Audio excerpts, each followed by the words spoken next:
Ground trembling, Air Force to Yellowstone after terrifying 7.3 magnitude quake.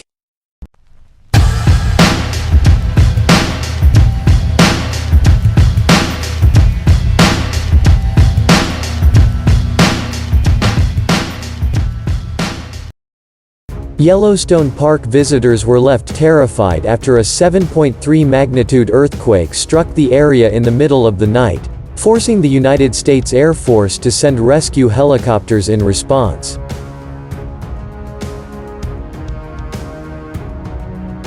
The first U.S. national park is home to the Yellowstone caldera, a supervolcano that gets its name due to its capability to cause untold devastation in the event of an eruption.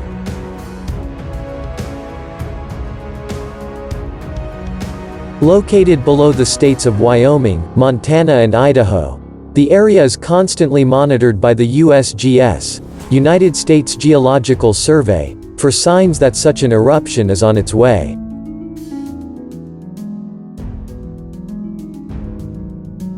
But, 61 years ago, visitors and scientists alike were caught off guard during the Hebgen Lake earthquake, which would inevitably create a new lake on the Madison River following a landslide.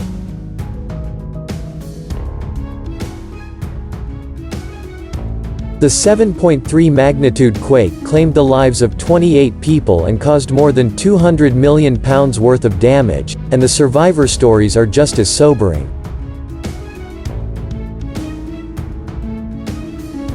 John Owen was 15 at the time of the event and was in a vacation cabin with his family that night, but he still remembers being jolted awake.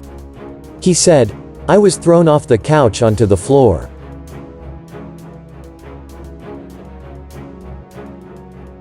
Fearing the Hebgen Dam would burst after the quake, the owner of the resort where the Owen family was staying told his guests to flee to nearby high ground.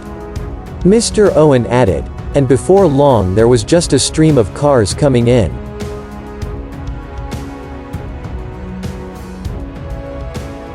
More than 250 people made their way to what was later named Refuge Point. The massive landslide pushed a wave of air in front of it at 100 miles per hour, sweeping people away and ripping the clothes off others."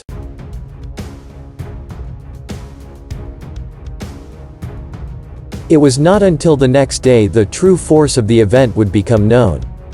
Mr. Owen added, "In the middle of the morning, a plane flew over and a couple of smoke jumpers came out. The jumpers brought medical supplies, food and a radio, before scouring the area for survivors."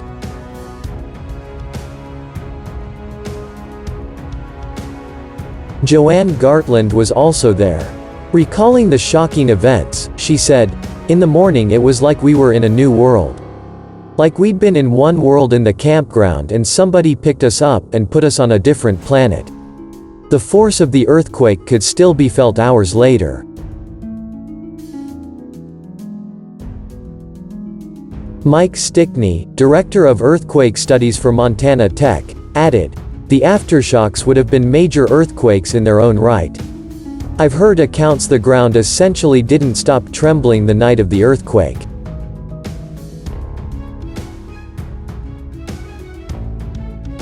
The Air Force sent rescue helicopters to take out the seriously injured while a highway construction crew working to the east jumped into action. Mr. Owen added, "And so, by late on August 18th, there was a road, more or less, where cars could drive out.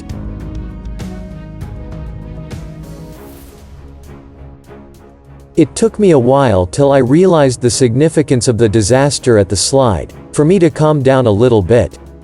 After only 3 weeks the dammed river created a lake more than 50 meters deep which now covers an area 5 miles long and a third of a mile wide.